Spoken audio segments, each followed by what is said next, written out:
harusnya nih ya, mohon maaf ya, yang ngaku-ngaku, yang kemarin ngaku-ngaku NU walaupun dibantah sama PBNU ya, yang laporin Panji harusnya malu tuh sama presiden, sama ini Kiai. kiai kita, presiden, mantan presiden presiden kita juga Gus Dur. Semua kan penuh banyolan. Iya. Nah, yang keren itu soal korupsi kan dia bilang gini nih. Ini ada nih, bener nih bener Gus Dur. Zaman Orde Lama itu korupsi itu di bawah meja, jadi ngasihnya di bawah meja kan. Zaman Orde Baru itu korupsi di atas meja terang-terangan. Ini Pak ada kelebihan uang, alhamdulillah rezeki lebih, gitu. Nah, di reformasi itu meja-mejanya dikorupsi. Hilang semuanya tuh. Itu bercandanya Gus. Pas siap terima kritik mah mendingan nggak usah jadi pejabat publik Mesti yang jadi nggak sih. pejabat publik. Ya namanya publik ya. Ada orang menilai, bebas punya Iya. penilaian. Pak RT aja dikritik kok mama beli sayur. Pak, ngapa Pak begini Pak? Iya, dan malah kerenan Pak RT kadang dijawab langsung sambil bercanda. Itu keren-keren Pak, tuh Pak RT. kenapa Pak ini Pak tiap bulan mintain duit mulu Iya, segini, saya larinya kemana kok kita nggak pernah diundang 17-an gitu kan gitu. ya. Tahu-tahu udah ada tagihan 17-an mulu nih. Iya, tinggal yang bilang, ibu aja nutup pintu mulu. Masih ada tuh perlawanannya. Terus sekarang ada alasan, ngapa sih sekarang baca Kompas, baca Tempo harus subscribe 50.000 sebulan, gitu kan?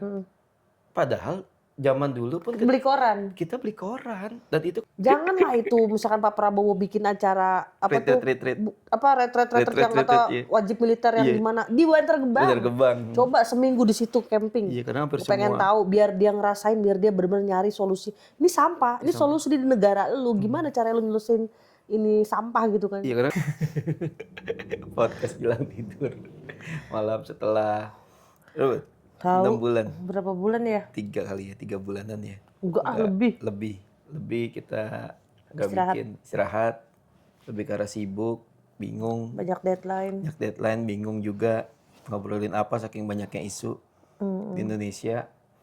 Waktu itu kita coba sempat mau isu terkait itu tuh yang soal apa namanya? Oh, yang tentang pesantren. Oh iya, isu yang lagi rame itu ya. Yang pesantren roboh, salah satu pesantren roboh. Kemudian juga framing yang kata cium tangan kiai segala macam. Jadi eksploitasi bahasanya jadi kesana-sana. Jadi diperbudakan segala macam. Padahal satu sisi si media itu tidak ngambil langsung atau tidak melakukan liputan langsung kan. Tapi dia hanya ngambil dari TikTok orang, kemudian memframing dengan isi kepala sendiri tanpa ada penjelasan atau tanpa ada inilah bahasanya apa ya, verifikasi data, cross check karena memang yang kalau dulu kita belajar tuh yang bedainnya jurnalisme sama bukan jurnalisme itu verifikasi, check and recheck itu kuncinya. Jurnalisme itu verifikasi, jadi kalau ada satu kabar diuji benar atau enggak itu namanya itu bisa disebut verifikasi. Tapi kalau yang nggak ada verifikasi, apalagi hanya ngambil satu sumber dan belum jelas, belum tentu juga izin sama yang punya videonya. Kadang kan main comot-comot. Iya, ada orang kan misalnya gini nih, kita misalnya mau videoin kebiasaan di mana ya, di lingkungan kita. Itu hal-hal yang lucu gitu, tapi tiba-tiba kita upload di media sosial, lalu diambil sama orang tanpa izin, bahkan tanpa izin, hanya mengambil sepenggalnya saja, lalu di framing lucu-lucuan dan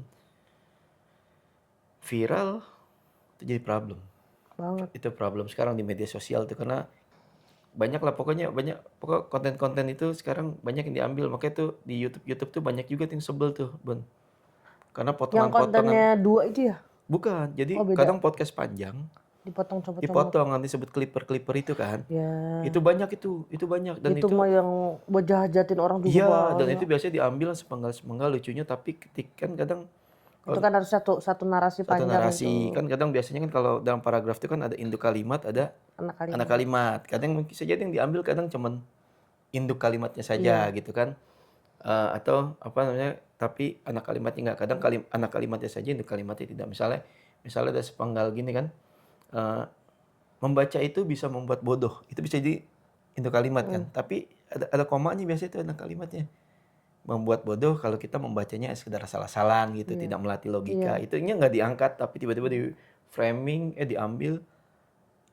Itu mereka berasa kayak anak komunikasi, udah berasa keren aja gitu. Main framing kayak gitu. Padahal urusan komunikasi, jurnalisme itu ada ilmunya, Iya. nggak sembarang. Jadi bahkan ada pendidikannya sampai 1 S2 S3 dan bukan hanya sekedar cuplik seperti itu. Tiba-tiba langsung pakai apa Face over lah. berubah jadi apa gitu, berubah jadi narasinya apa, tahu-tahu berubah jadi yang negatif atau Negatif, apa gitu iya, kan. iya. Kemudian juga di akhir tahun 2025 kita di Ini udah kayak rekap tapi udah rekapnya lewat. rekap ya. Kita di ini ya, di apa namanya, ya kita ada sebuah tragedi di bangsa kita, di negeri kita, bencana di Sumatera, Aceh, Sumatera Utara, Sumatera Barat. Itu banjir bandang yang diakibatkan apa ya, kerusakan alam ya, ketika cuaca sedang ekstrim, alamnya rusak, yang merusak pun sedang ramai, korporasi dan segala macamnya. Nah, tiba-tiba jadi bencana alam. Dan di awal tahun kayaknya nggak bisa berhenti nih. Di awal tahun 2026 ini langsung ramai dengan stand up Oh komedinya iya. Bang Panji, Mensrea. Tapi itu ya emang udah resiko ya, orang bisa di private.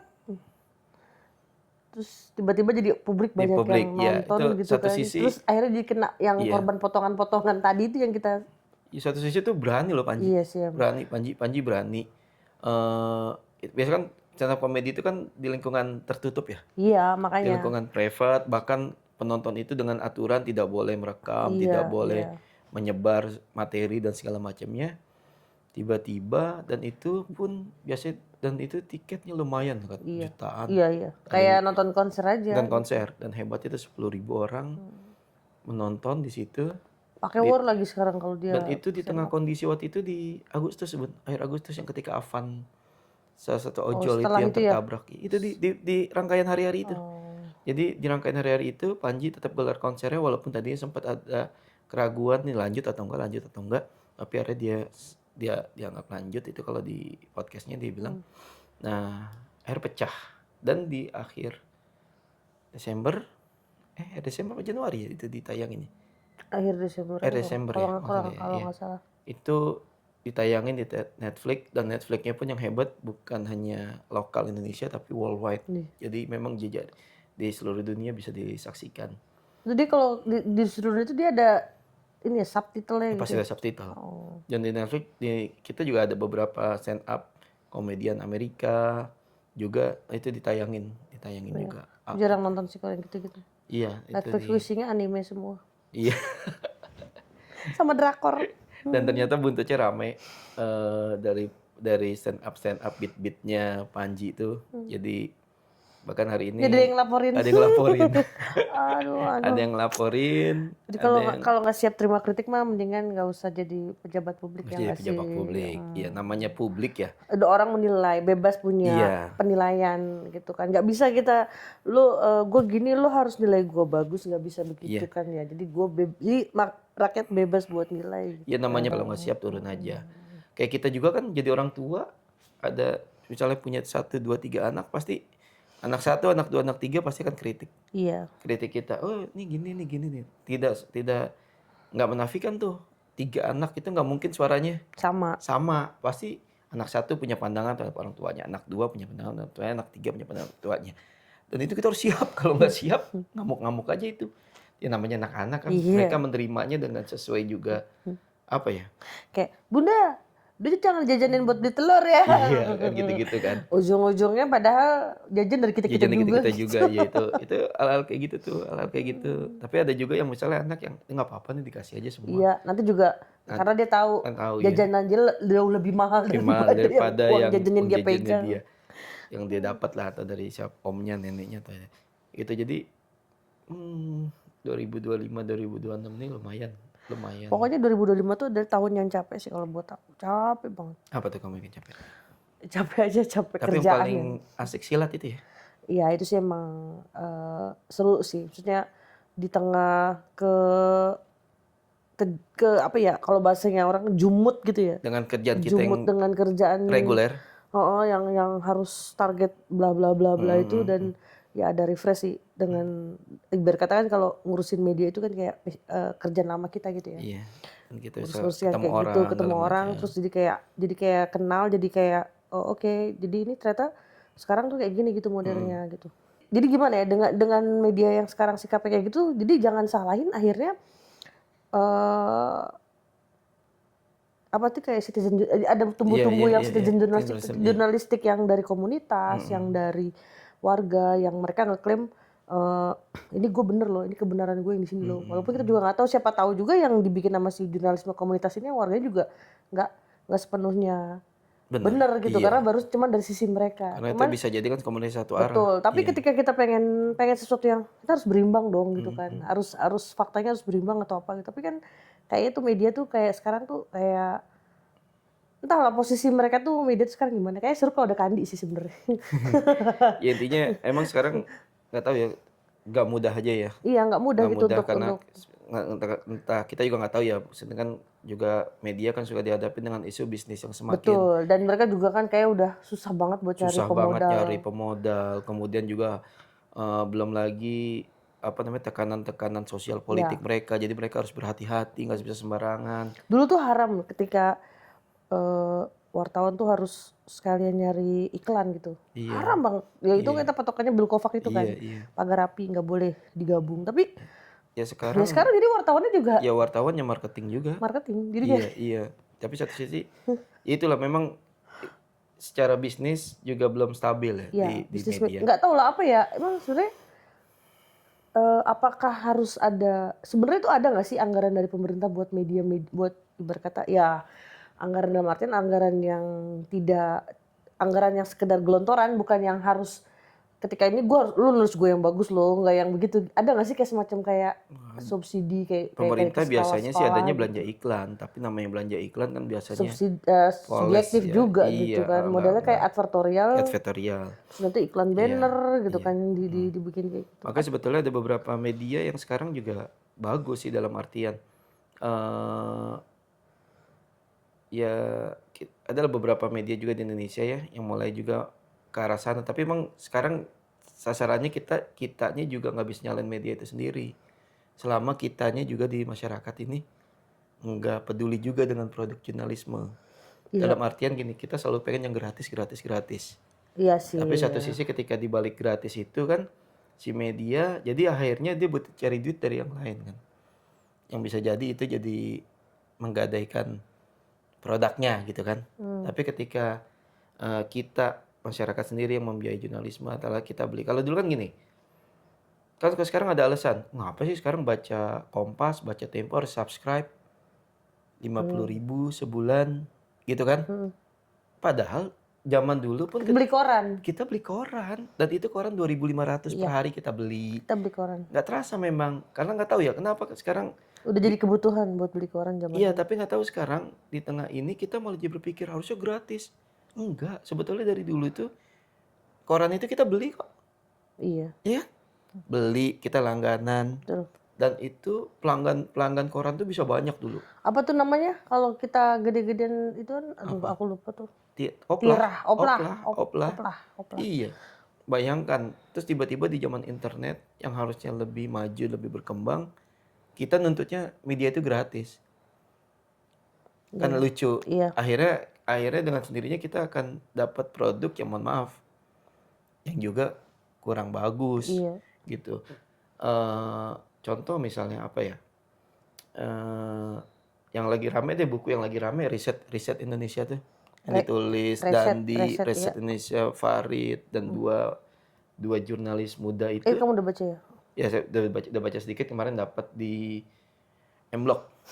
Itu lumayan nyarinya susah. Sebetulnya pengen buku itu dari akhir Desember tapi emang nyadang penyakit nih, mau ikut PO males, terus nungguin ada ternyata bukunya pun Tinggal satu, nggak ada enggak, pilihan maksudnya ya? ini jarang ada. Karena Ah, memang di akhir-akhir itu ada beberapa pelarangan, Bun, diskusi. siapa yang bikin larang? Ya beberapa ya itulah yang berkepentingan. Nora. Nora Jadi ya sekarang ketika tuh kayak ya diskusi-diskusi Allah, itu dilarang, padahal beda dia dikit hanya dilarang. membaca, judulnya aja, emang judulnya agak agak nakal, Riset Indonesia. Iya, Padahal secara kalau kita mau secara baca, konten dibaca kontennya itu adalah hasil penulisan jurnalistik itu yang males baca ya iya, orang-orang tuh. Tapi udah baca bilangnya kalau ada di sosial media. Saya udah baca, saya udah baca, Oh. saya udah baca. Paling Gitu. gue bacanya resume orang juga, orang ngomongin sama dia dengan Bisa jadi, sudut pandangnya, terus dia main, gue udah baca, gue udah iya. baca.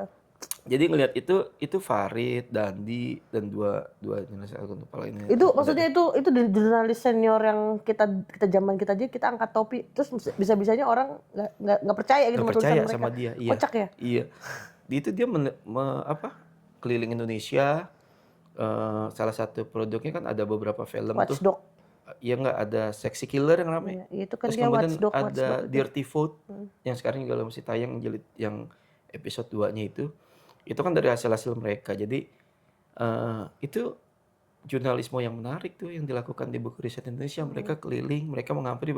Kalau Farid tuh di pengantar di pendahuluannya tuh bilang gini, jurnalisme yang saya pahami dalam artian Farid itu adalah menyuarakan suara-suara orang yang tidak pernah terdengar dan orang-orang yang tidak bisa, yang selama ini tidak bisa bersuara, ketimbang hanya menyuarakan suara politisi dan penguasa. Kan jadi kan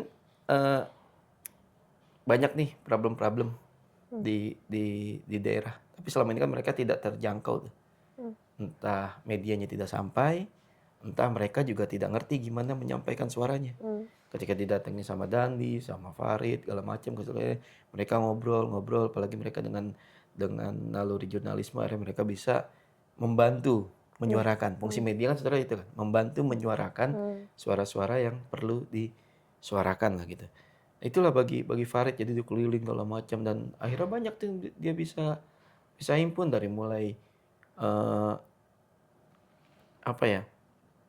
alam kita yang bermasalah, sistem kita yang bermasalah, aturan hukum kita bermasalah. Dan memang kalau baca buku itu jangan coba-coba baca sih yang kalian gampang overthinking. Langsung hanya cemas.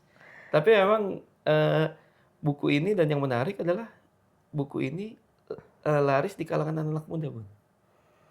Dan tadi aku juga ngeliat Goodreads-nya ya. Jadi ada Goodreads, ada komen, dan itu yang aku lihat profil-profil yang nulis komen-komennya itu anak-anak muda.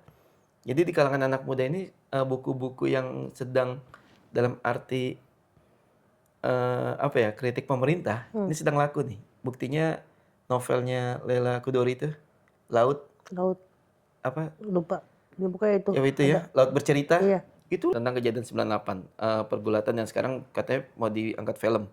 Oh iya. Iya, dan Dian Sastro katanya main. Atau juga sih. Katanya mau diangkat sebuah film. Itu kan menarik. Jadi dan buku riset Indonesia juga ini lagi laris juga di kalangan anak muda. Ya dengan harapan sih buku ini jadi pemantik ya.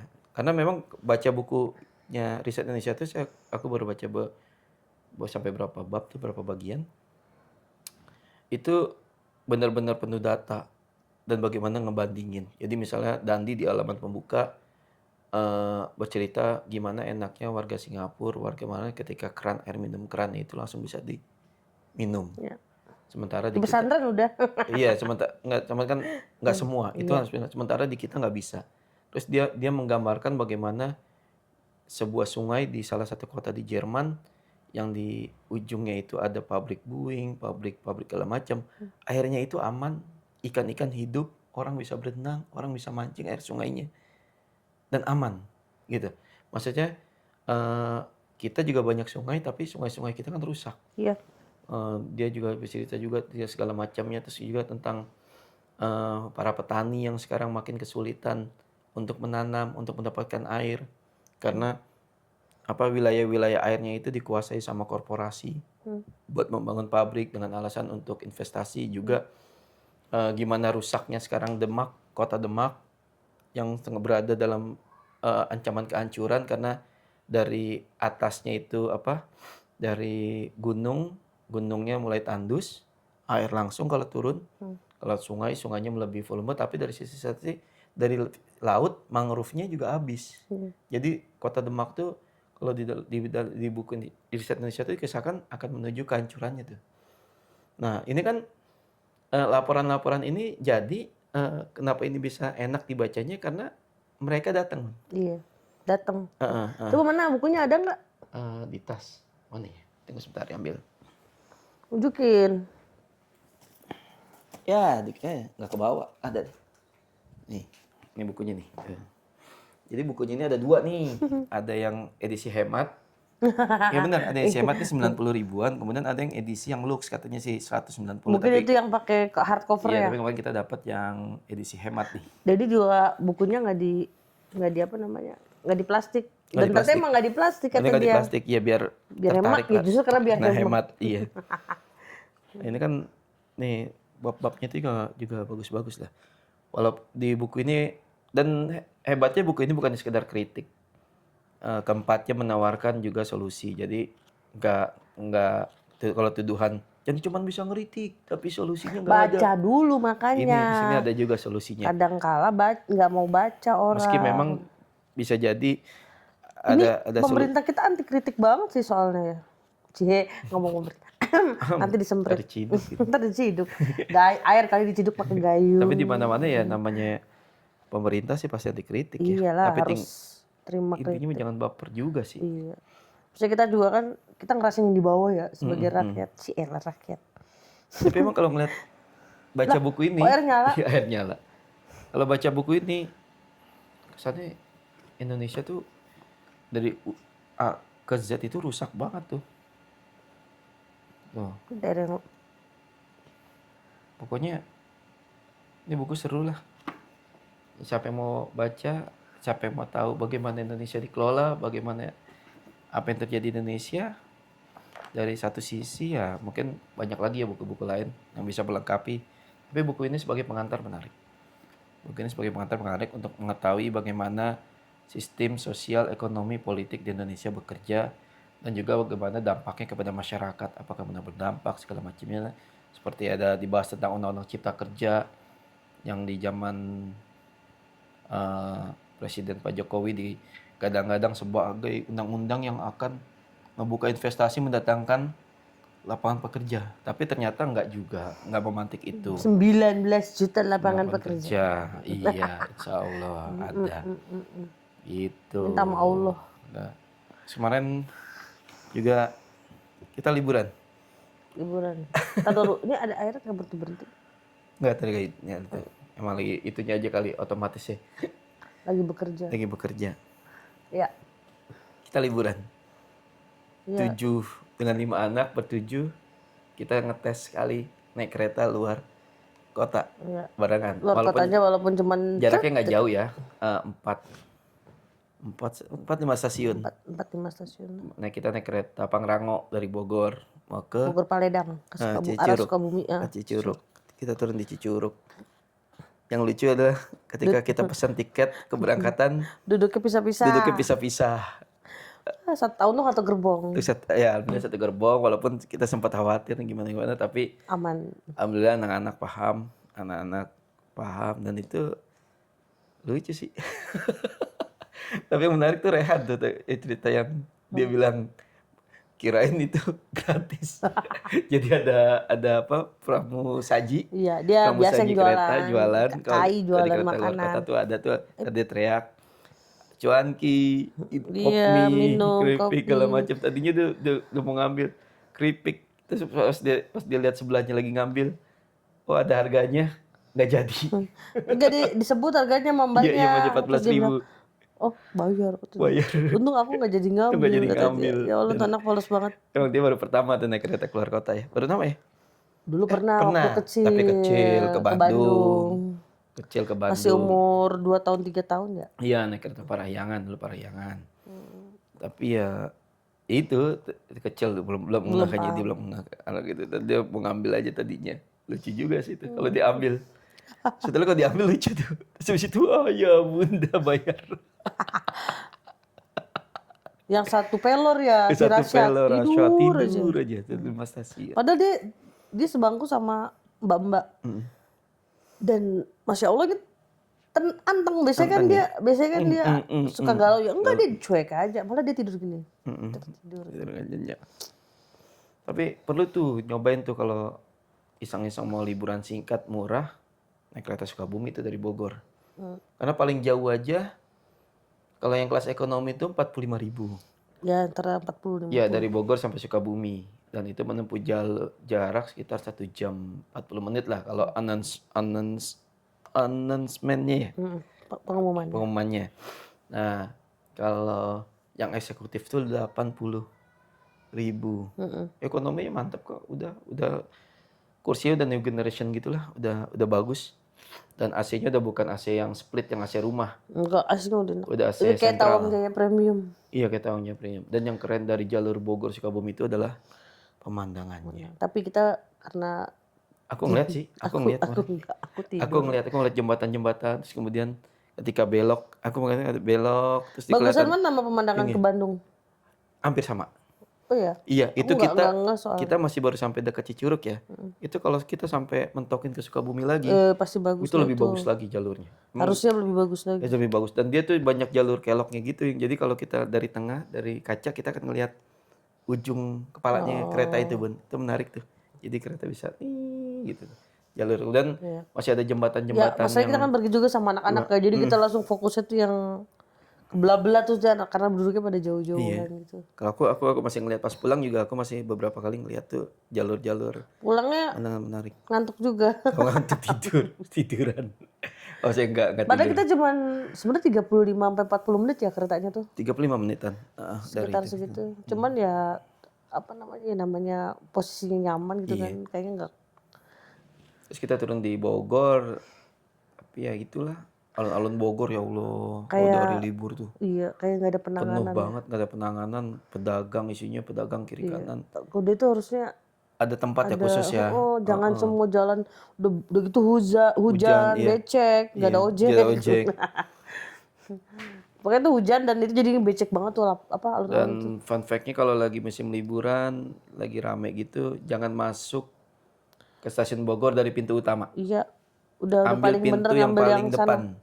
depan Jalan Raya apa itu yang ada jembatan yang ke arah Paledang itu paling depan. Karena aku juga biasanya lewat situ sih, Iya, karena kemarin kita kena hujan ya, mikir cepet, nyata malah jadi terjebak. terjebak hampir 15 menit dan itu karena bangunannya tua ya. Jadi kadang posisinya dikit-dikit itu. Jebaknya apa itunya parah banget apa Iya. Flow-nya. berhenti enggak jadi kayak nggak ada yang ngatur jadi dari Iya. petugas itu nggak ada yang ngatur dari depan harusnya petugas itu ngatur dari pintu sebelum masuk itu kemarin nggak ada. Iya. Dan memang kadang Mungkin juga karena udah banyak banget orang ya dan udah juga memang mabok. problem di kita adalah ketertiban disiplin kadang Iya, dari masyarakat tuh masih kurang. Padahal petugas itu tuh udah wanti-wanti dari sana gitu kan. Tapi nggak didengar. Yang penting mau cari yang cepat tapi kadang Atau dia dari yang pas kita mau nyebrang itu udah ngarahin ya jangan lewat sini sana semua kau masuk stasiun. udah itu harusnya. Kemarin Nggak ada, maksudnya yang dari sebelum kita masuk ke alun-alun. Terus dia udah mulai ngarahin ketika tahu di sana. putar sana. Putar lo sini jangan sana. Tadi bingung juga kali kondisi lagi hujan nanti malah diamuk orang. Ya, Kadang kan iya sih. galak-galak Tapi nih. kan di bawah di bawah yang taman itu kan juga nggak ada pelindungnya juga di atasnya. Iya, Maksudnya nggak ada yang kayak kan gazebo buat kita. Kadang kita kan galak-galak tuh. Berasa udah bayar. Galak. Gitu ya. Gitu. Yang bayar aja galak paling gratis. Gak enak banget duduknya. Rusuh. Terus apa lagi? Apalagi Bun? Nggak tahu, aku bingung. Ngomong apa Bun? Tahu, aku juga bingung. Dan yang terbaru adalah Menteri Agama jadi tersangka kasus haji. Udah itu aja. Udah jangan dibahas deh. Kita bingung juga. Dan itu lagi rame tuh di media sosial. Lagi biasalah pemantik-pemantiknya. Tapi soal stand up comedy ini menarik juga ya. Karena apa ya? Banyak stand up comedy sekarang dar-der-dor aja ya. Iya. Ada pijakan pemerintah tuh. Sorry. Main game nih. Dulu lagi zaman COVID ada Bintang Emon. Sempat ramai. Sampai sekarang Bintang Emon juga masih ramai. Ramai, tapi sekarang udah jarang dia monolog Udah punya gitu. anak dia soalnya. Udah punya anak kali ya, udah punya keluarga jadi dia kali mulai ya. Ngerem. Sekarang Panji dengan mensreanya apalagi dia juga pasang badan, bukan seorang yang takut juga. Ternyata dia ini loh, aktivis 98 ITB. Siapa? Panji, dan dia di Twitter cerita pernah nurunin spanduk di depan BIP itu Bandung Indah Plaza yang tulisannya Selamat Datang Wiranto. Di era-era itu. Jadi dia turunin padahal di daerah-daerah situ itu Emang dia angkatan berapa banyak sih? markas militer. Nggak tahu tapi kemarin kan jadi ketika itu ada yang ngeledekin. Eh, bukan biasa lah buzzer-buzzer itulah. Iya.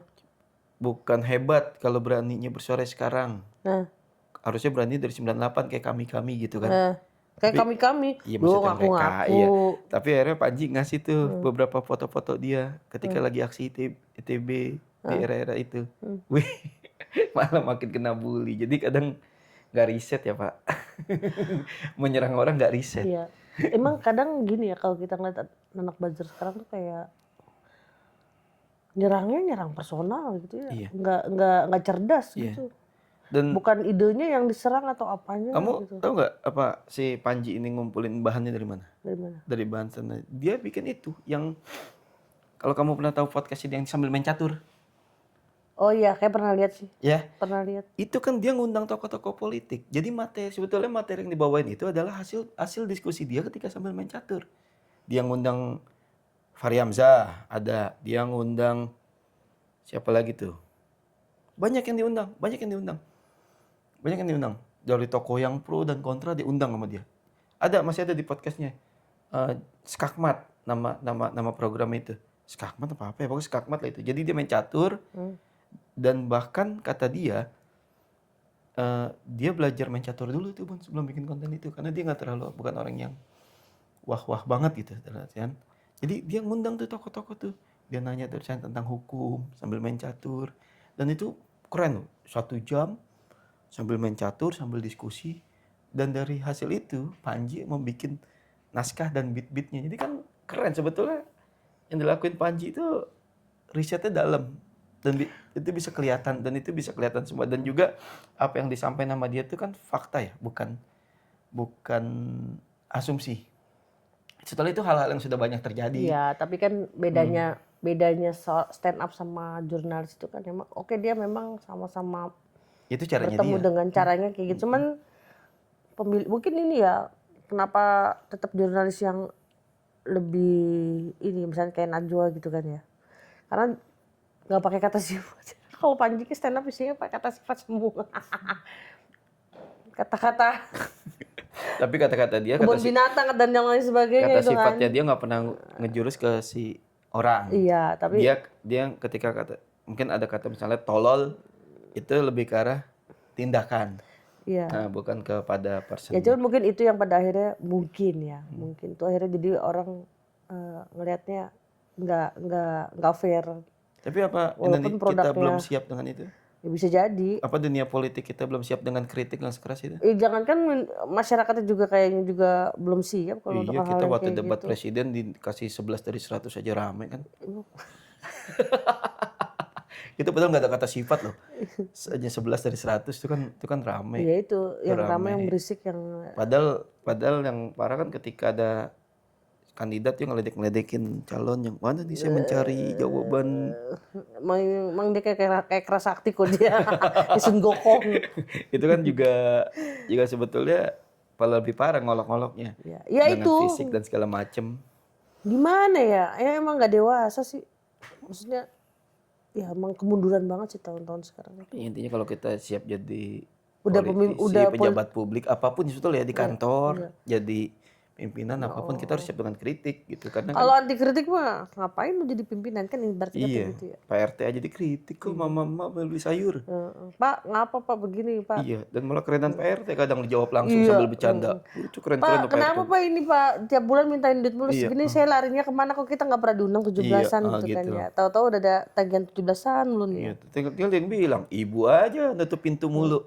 Masih ada tuh perlawanannya segala macam. Ya maksudnya itu kan ya nggak ada yang namanya kayak gitu satu arah doang tuh nggak ada gitu kan saya. Kecuali kalau itu kerajaan gitu. Kerajaan pun juga kayaknya nggak ini juga kan. Maksudnya nggak tetap ada yang kontra juga kan nggak ya kayak di kerajaan Inggris kan juga nggak semuanya pro kerajaan kan. Ada juga orang-orang yang jadi ibaratnya kayak jadi oposisinya kerajaan juga ada. Ya kan banyak negara-negara yang juga dulu nggak setuju kan dengan kerajaan Inggris, kayak Iya, Irlandia, iya, Skotlandia dan segala heeh. macam kan juga banyak pengen pengen bela. Bahkan sampai sekarang beberapa klub Inggris itu masih menyanyikan lagu anti Queen, anti Hati anti Ratu gitu anti ya. ratu segala macam. Salah satu misalnya Liverpool, beberapa klub sampai sekarang nyanyi-nyanyi itu eh, menolak hegemoni itu, maksudnya menolak ya. Iya, Dalam arti dia mengkritik lewat lagu, lewat nyanyian, lewat chant-chantnya dia, slogan-slogannya, tapi enggak, maksudnya enggak macem-macem gitu balasannya. iya. Ya kan, kan bisa aja kan Namanya kalau itu satu stadion digelandang semua kalau baperan kan, misalnya Ratunya baperan tuh satu stadion gelandang tuh satu Anfield. intinya ya semakin tinggi orang di atas ya semakin angin makin kencang gitu kan Iya, kayak gitu. tinggal kita siapa tuh enggak Iya. bijaknya. Heeh.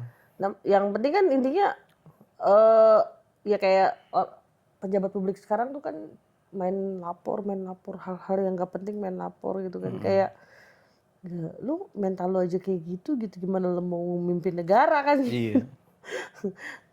Nggak tahu ya kenapa kalau kalau kita ngeliat ya menteri maksudnya kita ngebandingin ya menteri yang sekarang nggak usah menteri lah pokoknya semua tokoh-tokoh politik yang sekarang Hmm. sama yang dulu zaman kita sekolah gitu ya kayak kita tuh nggak pernah kenal. Jadi tuh kita selalu kenal sama menteri-menteri zaman kita sekolah ya. Maksudnya menteri pendidikan siapa harus dihafal. Tapi kita nggak pernah ngelihat yang jelek-jeleknya. Kita ngeliatnya kayak eh, prestasinya mereka Iya, atau 9 dulu mah di Orde Baru ya, semua kagak ada yang gak jelek pun. ya maksudnya mereka bener-bener yang Semua ya bagus.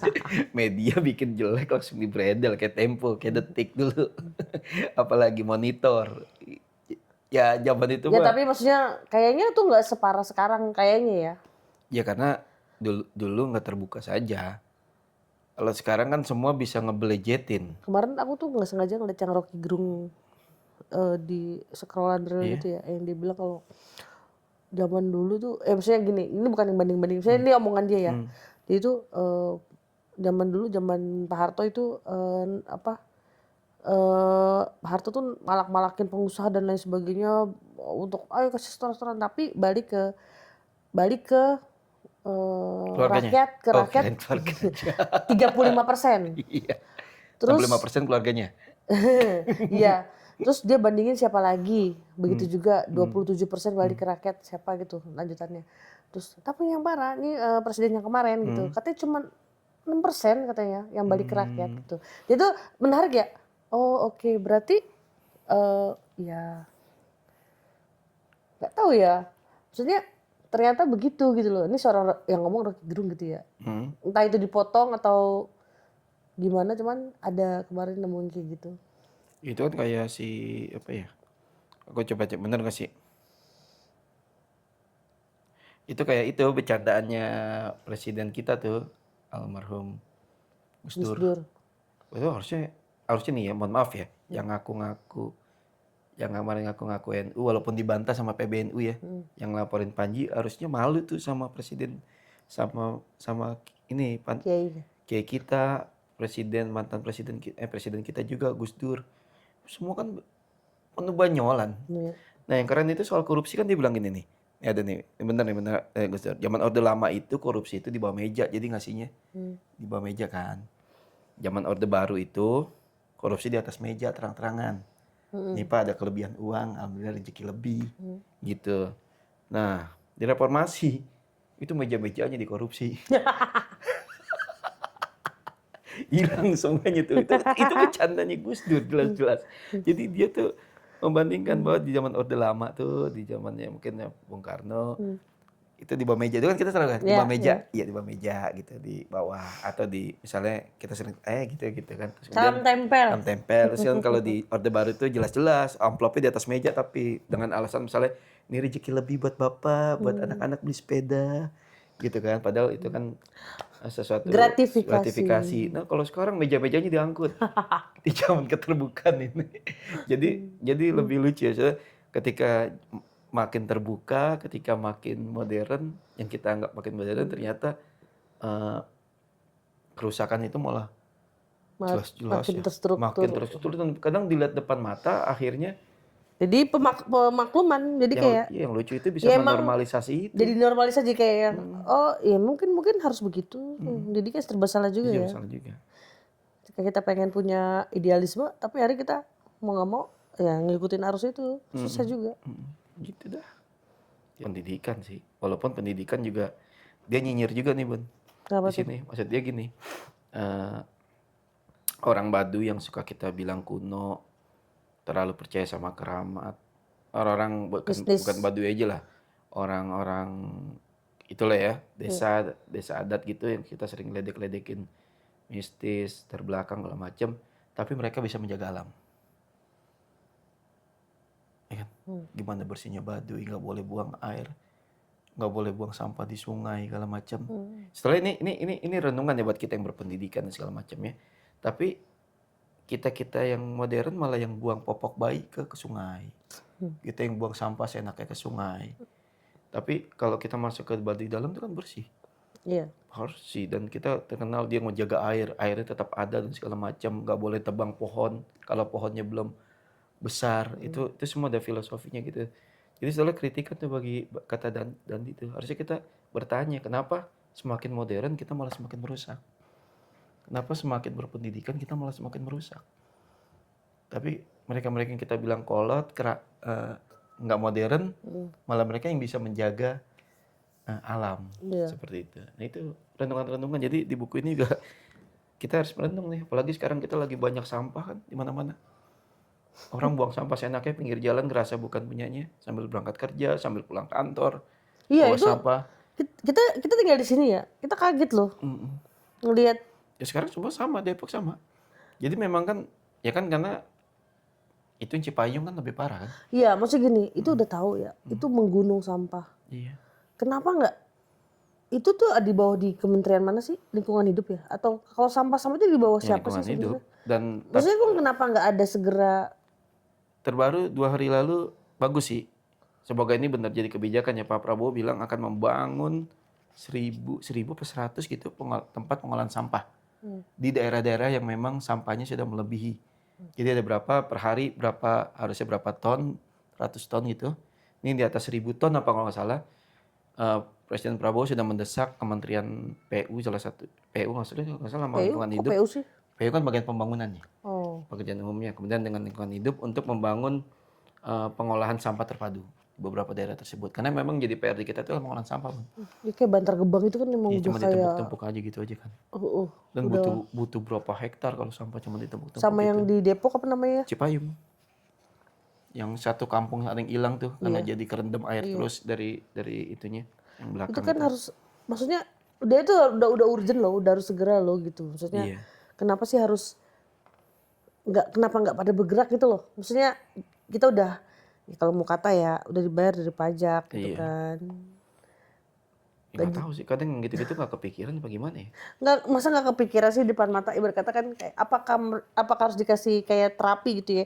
Itu orang-orang itu suruh camping di situ seminggu. Orang-orang kementerian yang berhubungan itu pejabat-pejabatnya.